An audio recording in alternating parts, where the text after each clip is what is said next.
Conexão Brasil. Oferecimento Sindicato dos Professores da UFMG. Bem-vindos a mais um programa. O tema de hoje é medicina suplementar, a dinâmica das operadoras autogestionárias, né? A saúde e os serviços de saúde são bens preciosos, né? As pesquisas realizadas durante a campanha eleitoral revelam que a prioridade dos brasileiros é exatamente a preocupação com os serviços da saúde e a expectativa de melhorar propriamente esses serviços, muito mais do que a educação e muito mais do que propriamente a segurança.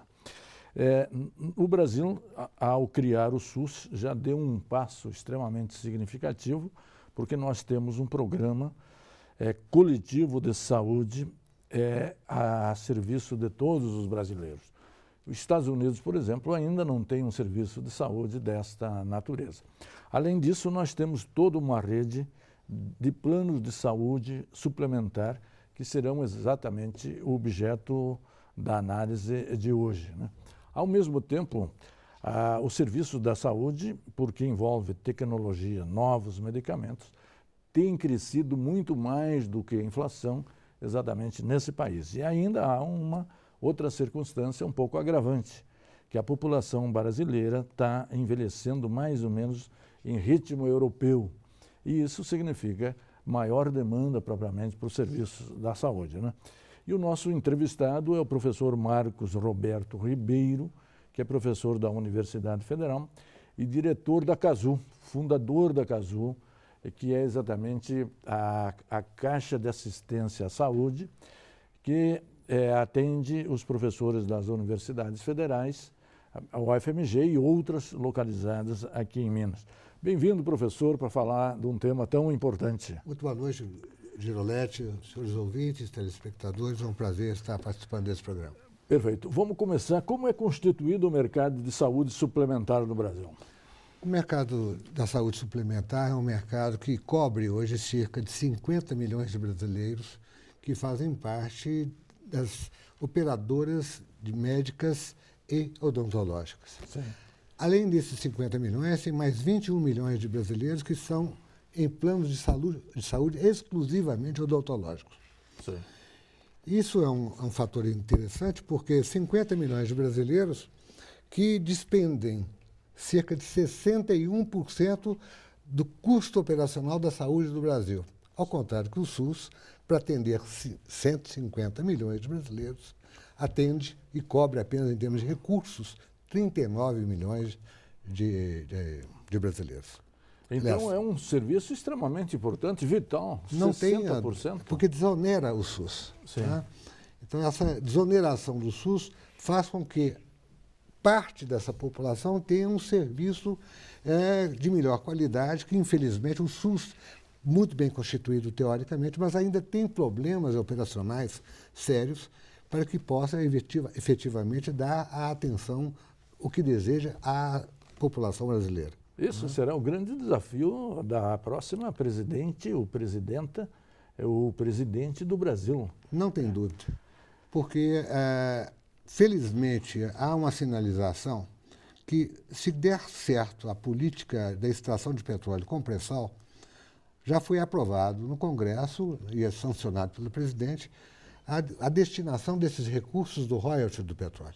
A educação e a saúde serão destinatárias desses recursos. E, consequentemente, há uma expectativa que, com essa sobra de recursos, melhore a questão da gestão e a operação do Sistema Único de Saúde no país. Perfeito. Como é formado esses planos privados de saúde no Brasil? Esses planos são categorizados em alguns tipos marcadamente identificados da seguinte maneira. Empresas privadas do setor de saúde que atendem pela forma de medicina de grupo.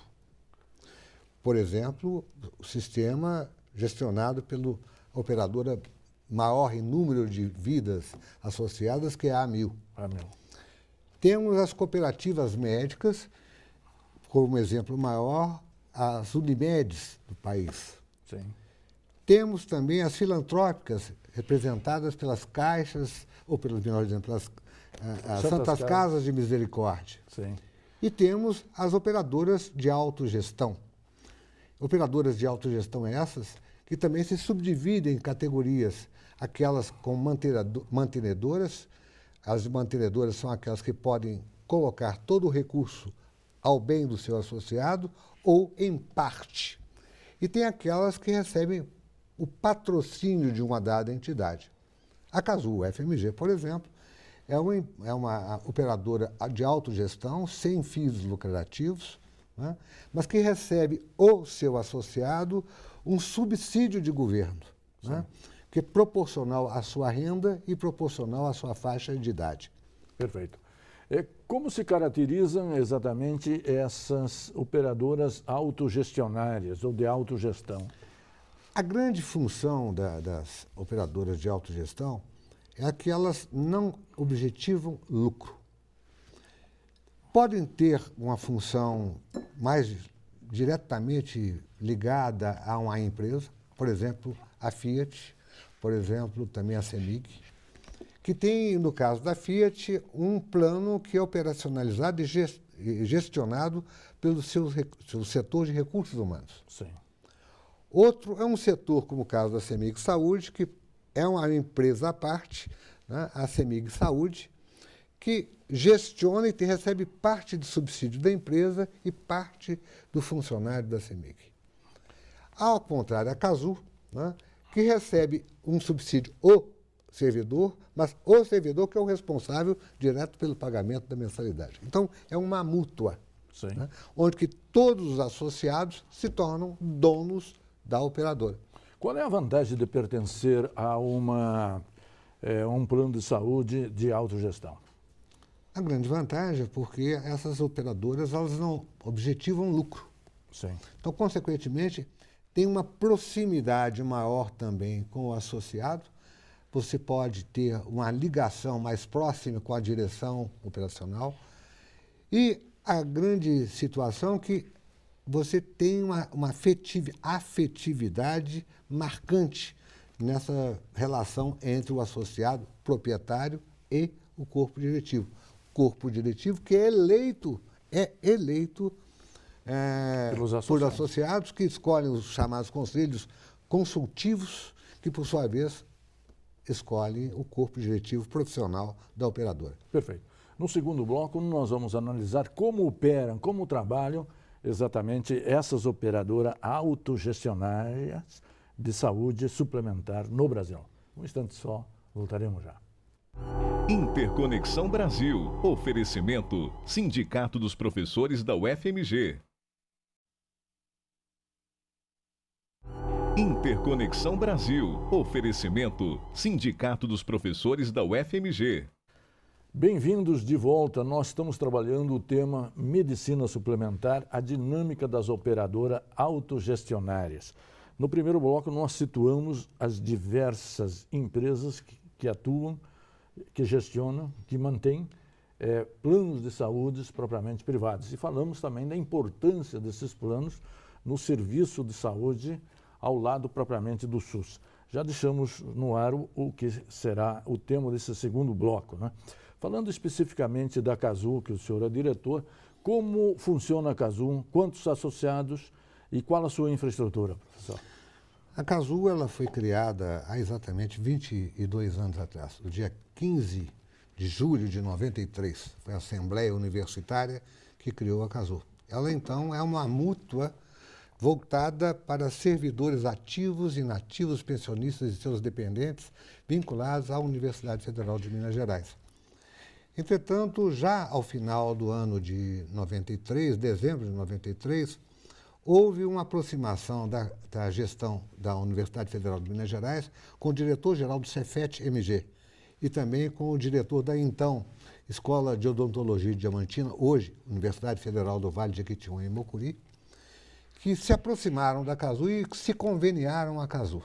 Perfeito. Hoje, então, a Casul cobre o Cefet-MG, o FVJM e o IFET Sudeste Mineiro, cuja reitoria é em Juiz de Fora e atende as localidades de Santos Dumont, Rio Pomba, Muriaé, São João del Rei, Barbacena e Juiz de Fora. Quantos são os associados? Hoje nós somos cerca de 27.200 vidas associadas, entre titulares e dependentes. Perfeito. O Ocidente sempre apostou muito mais na medicina curativa do que na preventiva, né? Como é que a Casu exatamente trabalha com essas duas modalidades ou essas duas dimensões? Essa é uma pergunta extremamente importante, Girolete, sobretudo nos dias atuais, que estamos vendo uma evolução da população brasileira envelhecendo. Sim. Né? Recentemente, para sermos exatos, no dia, agora, semana passada, correspondendo aproximadamente a 20 dias da data de hoje, do dia 8 de outubro, né? Nós temos uma notícia da divulgação da PNAD, Sim. do Programa Nacional de Amostra de Domicílios. Perfeito. Né? E através dessa amostra de domicílios foi divulgada também a população estimada de 201 milhões e meio de brasileiros no nosso país. Desses 201 milhões, 13% dessa população tem acima de 60 anos. E é uma evolução muito rápida de 2008 para cá. Né? Isso é, nesses últimos 6 anos, a população brasileira saltou de uma média de expectativa de vida também, que era de 63 anos para 68 anos. Sim. Né? De média de expectativa de vida. E, consequentemente, há um envelhecimento maior que tende a chegar ao ano 2030 e aos anos 2050, com cerca de 30% a 35% da população brasileira já com população acima de 60 anos. Atualmente seria o quê? Em torno de 20%? Não, 13%. 13%. 13%. Né? Os planos de saúde do Brasil, na média, têm 23% de população acima de 60 anos. E a Casu, 31%. 31%. Esse é o grande dificultador da gestão de um plano de saúde hoje. Porque o envelhecimento da população implica no maior custo operacional, porque é a população mais idosa, né, que o custo operacional se eleva. Perfeito. Mas, por outro lado, em termos do associado, ele tem garantido um bom serviço e um serviço basicamente quase pelo custo, já que ela é autogestionária. Seria isso, professor? Essa é a grande vantagem de um plano de autogestão, né? Porque se torna mais acessível a uma população de mais idade, porque ela não vai encontrar no mercado preços competitivos dentro dessa realidade. Né? E, evidentemente, se torna para nós uma outra situação também importante, porque nós temos que criar meios de diminuir o custo operacional dessa população. Claro. Para isso, os programas preventivos se tornam fundamentais. Programas de prevenção de controle de diabetes, contra a obesidade, programas relativos à pressão arterial. Vacina contra a gripe. Vacina contra a gripe e pneumonia, enfim. Tudo isso faz com que haja um leque de opções de planos preventivos ou de ações preventivas que venham a diminuir o impacto gerado nessa situação. Tem um dado muito importante, Girolete. Nós, da Casu, temos uma ação preventiva de vacinação, que você mencionou agora há pouco, há 13 anos. E há 13 anos se vacina a população de gripe e pneumonia. Curiosamente, a média de 9 a 10 mil pessoas ano são vacinadas e procuram os postos de vacinação da Casu. Nesses últimos 5 anos, das pessoas que vacinaram contra a pneumonia, apenas 3 tiveram incidência de mortalidade devido à pneumonia. E as outras que ocorreram, cerca de 28, tá, não foram decorrentes exclusivamente da pneumonia, mas sim de uma outra enfermidade que teve intercorrência também da pneumonia. Então, mostra que uma ação desse tipo ela é extremamente importante para diminuir o custo operacional, dar saúde ao associado e, consequentemente, atender o objetivo maior da Casu. Perfeito. No terceiro bloco, nós vamos trabalhar como que os custos, crescendo mais do que a inflação, como que a Casu trabalha exatamente com esses custos, sem exatamente comprometer os serviços de saúde. Um instante só, voltaremos já. Interconexão Brasil. Oferecimento Sindicato dos Professores da UFMG. Interconexão Brasil. Oferecimento Sindicato dos Professores da UFMG. Bem-vindos de volta. Nós estamos trabalhando medicina suplementar, dinâmica das operadoras autogestionárias.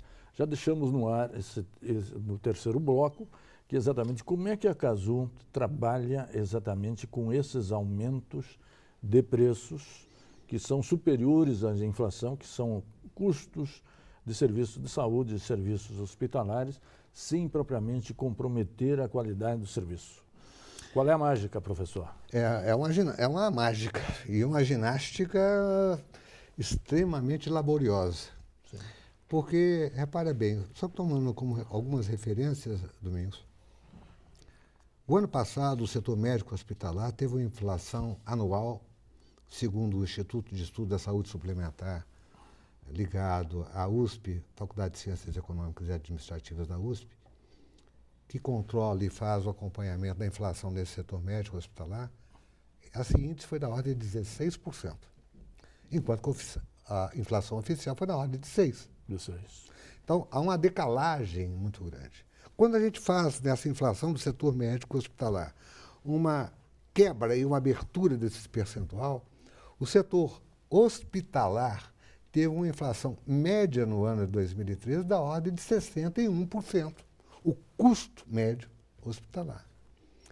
E aí vem uma coisa que é contraditória, que a gente vê muito falar, movimento de médicos, de profissionais ligados à saúde, contra eventuais baixas remunerações que são pagas pelos planos de saúde às operadoras.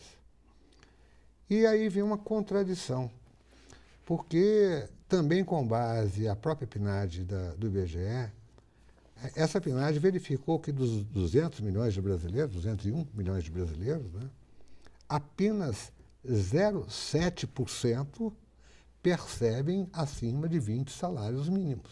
Sim. Que é um percentual muito baixo de uma classe que é considerada sociologicamente como uma classe rica no Brasil, sim, acima de 20 salários mínimos. Então, o que é 20 salários mínimos? 15 mil reais, em todo dia. Né? Sim. Então, isso é considerado uma população acima desses 15 mil, uma população rica. Então, uma população que vai ter que pagar plano de saúde, escola, alimentação, lazer, etc, etc. E se 0,7 só essa tem essa capacidade de remuneração ou de rendimento, não é essa população de mais de 60 anos que mais onera plano de saúde, que é mais cara, onde que ela paga também mais caro. Então, a gente vê que a população brasileira hoje, na sua distribuição de renda média, ela, se não fosse os planos de saúde, ela não teria condição de ter plano de saúde. Sim. E é um fato interessante, porque há 22 anos atrás, quando a Casu foi criada, ela foi criada exatamente para dar suporte às internações hospitalares.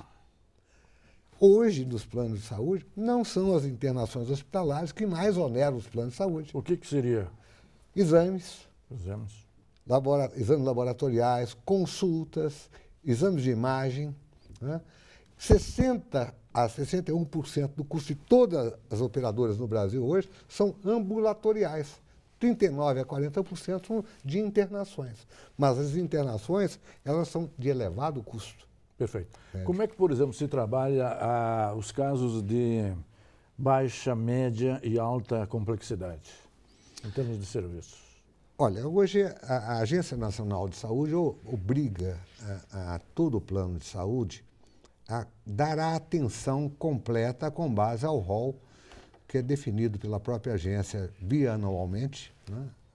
E esse rol de coberturas, ela vai da cobertura mais simples à mais complexa. Então, independente da situação de ser um pequeno plano, um médio plano e um plano de grande porte, você tem que dar a garantia da funcionalidade e da cobertura a todo associado, independente da complexidade. A grande questão que se coloca é que essa complexidade, quanto mais vinculada a procedimentos de última geração, ou mais caros, e cada vez mais caros, porque uma inovação, quando chega no mercado, até que se haja a disseminação daquele uso, o custo operacional de uma dada cirurgia, de um dado exame, de uma dada imagem, ele se torna muito alto. Sim. Me permita citar um exemplo. Um exame de imagem de tomografia mais sofisticada hoje custa R$ 4.700. Sim. Um exame.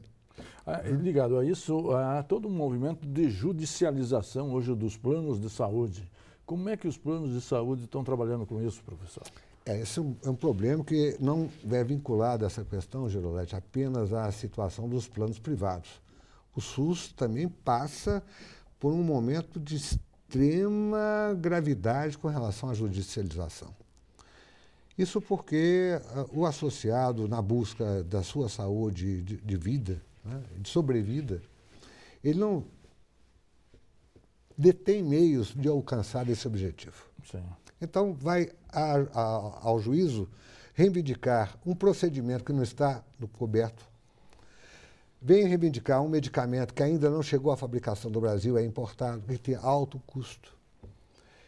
E, evidentemente, ele fazendo essa ação e essa ação judicial, quando se faz o rateio anual atuarial para elevação dos preços, tudo é levado em consideração. Então, todos, socialmente, dividem aquele ônus vindo dessa judicialização. Perfeito. O Conselho... Sim, desculpa, nós estamos quase no finalzinho do programa, professor. Eu queria ver exatamente a CASU atendendo, digamos, esse número crescente de idosos, exatamente qual é a estratégia da sobrevivência a curto e médio prazo, professor? Só para encerrar nosso programa. Esse é um desafio. Né? É um desafio onde que faz com que tenhamos, e não só a CASU, mas outras operadoras também de modelo similar a nós, tem que ter uma performance, tem que ter uma produtividade, uma gestão cada vez mais profissional, buscando ter uma situação de solvência e de sustentabilidade efetiva. Sim. Porque a nossa massa de associados ela é finita. Né? Claro. É a massa de professores e servidores universitários, cujo salário é conhecido de um mínimo e de um máximo, e dali não passa. Perfeito. Professor, queria agradecer muito sua participação aqui no programa. Trouxemos a você, telespectador, uma reflexão sobre esses programas suplementares de saúde que são fundamentais, atendendo a essa reivindicação da sociedade de melhores serviços de saúde e também são suplementares propriamente ao serviço do SUS, atendendo uma população de cerca de 60% do povo brasileiro. Né? E a você, telespectador, que sempre nos prestigia e toda semana, muito obrigado pela sua audiência e até a semana que vem.